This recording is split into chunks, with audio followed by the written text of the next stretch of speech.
O que é apostatar da fé? Primeira carta a Timóteo capítulo 4. Comentário de Mário Persona. Nos últimos tempos, que é aqui 1 Timóteo, apostatarão alguns da fé. O que é apostatar? Apostatar é abandonar, é negar. Apostatar não é um crente verdadeiro, salvo por Cristo, que cai em pecado e depois vive uma vida miserável enquanto ele não confessa o seu pecado, enquanto ele não apresenta a Deus o seu pecado, enquanto ele não tem sua comunhão restaurada. Isso não é apostasia. Isso é cair, isso é queda, isso é pecar. Mas nós temos o recurso, como salvos por Cristo, de confessar a Ele os nossos pecados e encontrarmos perdão em ocasião oportuna. Então, apostatar é um que abraçou intelectualmente a fé cristã, ou aprendeu o cristianismo, a Bíblia, decorou a Bíblia, se for o caso, foi a uma faculdade de teologia, talvez, fez qualquer coisa, encheu-se de doutrina cristã, mas nunca teve vida, nunca nasceu de novo e nunca se converteu verdadeiramente a Cristo e nunca foi habitado pelo Espírito Santo. Nunca foi selado com o selo do Espírito. É uma pessoa apenas de fachada, é um cristão de fachada. Esse, ele pode apostatar, ele vai apostatar de qualquer maneira.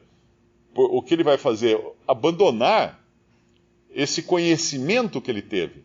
Isso aqui é o mesmo caso de Hebreus 6, quando fala, podemos até ler em Hebreus 6, quando fala no versículo 4 de Hebreus 6, porque é impossível que os que já uma vez foram iluminados, provaram o dom celestial, se fizeram participantes do Espírito Santo e provaram a boa palavra de Deus e as virtudes ou poderes do século futuro, e recaíram, sejam outra vez renovados para arrependimento. Pois assim, quanto a eles, de novo crucificam o Filho de Deus e o expõem ao vitupério. Esse é o apóstata. Aqui não fala em lugar nenhum que ele creu. Fala que ele foi beneficiado pelo cristianismo ou pela fé cristã. Ele foi beneficiado, foi iluminado, provou o dom celestial, se fez participante do Espírito Santo. É muito bom ler isso aqui pensando em Judas, né? Judas foi um ícone do apóstata, aquele que teve todos os privilégios, experimentou de tudo, mas nunca realmente tinha sido convertido. Então, voltando lá, nós vemos que ele vai alertar aqui o Espírito Santo que alguns apostatariam da fé, não é uma fé real. Seria mais fácil entender se nós lêssemos apostatarão alguns da crença cristã, dando ouvidos a espíritos enganadores e doutrinas de demônios, pela hipocrisia de homens que falam mentiras, tendo cauterizada a sua própria consciência. Isso aqui demonstra uma coisa muito importante para nós. Toda má doutrina, todo engano doutrinário, todo erro doutrinário, tudo aquilo que nega aquelas coisas que falam ali da piedade, que Cristo veio em carne, que foi visto dos anjos, foi justificado em espírito, tudo que fala a respeito de Cristo, tudo que nega isso,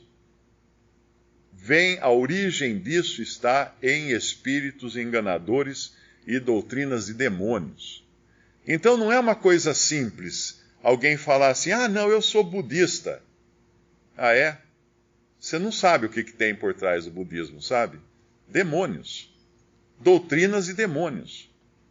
O budismo tibetano é o mais escancarado que existe, porque eles asseveram claramente que eles estão ali adorando demônios e fazendo tudo para os demônios ficarem quietinhos, não darem trabalho para eles. É o mesmo processo das religiões afro no Brasil, não é? Elas não adoram a Deus, elas fazem todos os seus sacrifícios, todos os seus trabalhos, tudo para apaziguar demônios, para que eles não irritem as pessoas, para que eles não façam mal para os seguidores dessas religiões. Então essas coisas são doutrinas de demônios. Por isso que quando um cristão, ou um jovem, ou uma jovem, pergunta, olha, eu estou lá namorando uma menina, eu não sei, ela não é crente, ela vai lá ela é espírita, mas você acha que não tem problema? Amigo, ela é seguidora de doutrinas de demônios. Ela dá ouvidos a espíritos enganadores. Como é que você pode conviver com uma pessoa assim? Você pode até conhecê-la no sentido de pregar o evangelho, ser colega de classe dela, mas não pode ter nada junto. E Paulo vai deixar muito claro isso na carta, quando ele fala do jugo desigual. E esse jugo desigual não é porque um está numa denominação e o outro está na outra denominação. O jugo desigual ali é claramente que um não pode servir a Deus e ao mesmo tempo servir a demônios. Ele deixa muito claro isso. Então toda doutrina que nega os pontos cardeais da fé cristã, que é a divindade de Cristo, a salvação pela graça, a sua obra expiatória na cruz, a sua ressurreição, e quando eu falo que existem religiões que se dizem cristãs que negam a ressurreição de Cristo, eu fico espantado, eu não sabia que era assim. De quantas pessoas que me escrevem perguntando, mas ouvi você falar lá que hoje tem um homem no céu com um corpo de carne e ossos, mas Jesus não ressuscitou em espírito? Muitos cristãos hoje acham que a ressurreição foi o Senhor saindo do túmulo numa forma etérea, transparente, flutuante no ar, como nesses desenhos animados de ficção científica, né, que tem aqueles seres translúcidos vagando pelo universo. Não. Mas não diz, ele não fala que a carne e o sangue não herdarão o reino? Carne e o sangue, ele ressuscitou em carne e ossos. Carne e ossos. Ele fala, vede que um espírito não tem carne e ossos como eu tenho. Ele fala para os seus discípulos. Então, muitos hoje que se dizem cristãos não creem na ressurreição. Muito importante entender isso. A ressurreição bíblica. Creem numa coisa que foi inventada por aí, tipo no Espiritismo tem até um nome para isso, quando os espíritos supostamente adotam uma forma visível, né? Naqueles truques fotográficos que aparecem dentro do Espiritismo.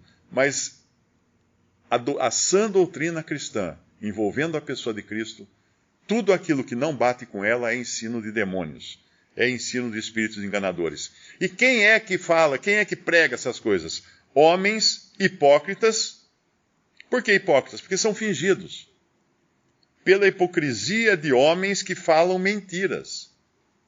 E um homem, quando fala mentira há muito tempo, ele acredita na própria mentira. Ele passa a acreditar na mentira. Às vezes uma pessoa pergunta, como é que tem esses caras aí na televisão falando aquelas coisas todas? Será que eles não leem a Bíblia? Leram a Bíblia? Leram.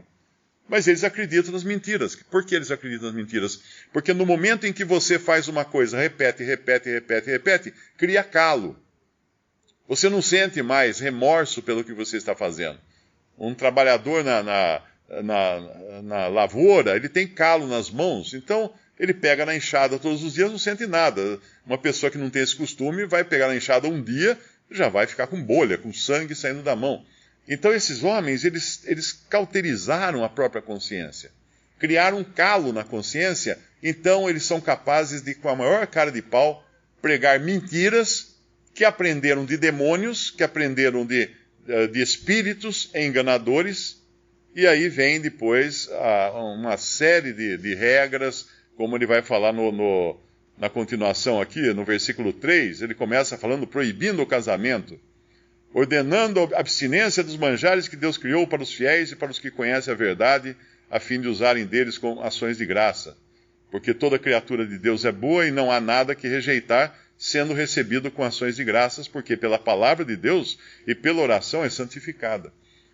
Quem tiver um pouquinho de entendimento vai identificar pelo menos duas vertentes religiosas da grande casa do testemunho cristão, que proíbem o casamento, que tem o celibato obrigatório para os seus ministros, e que proíbe alimentos.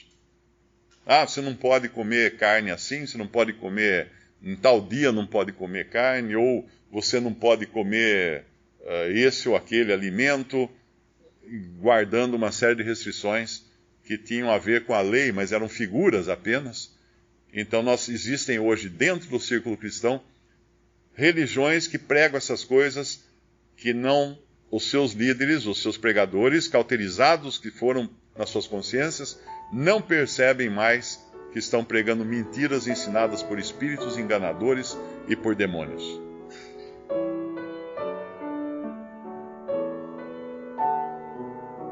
Visite Respondi.com.br. Visite também 3minutos.net.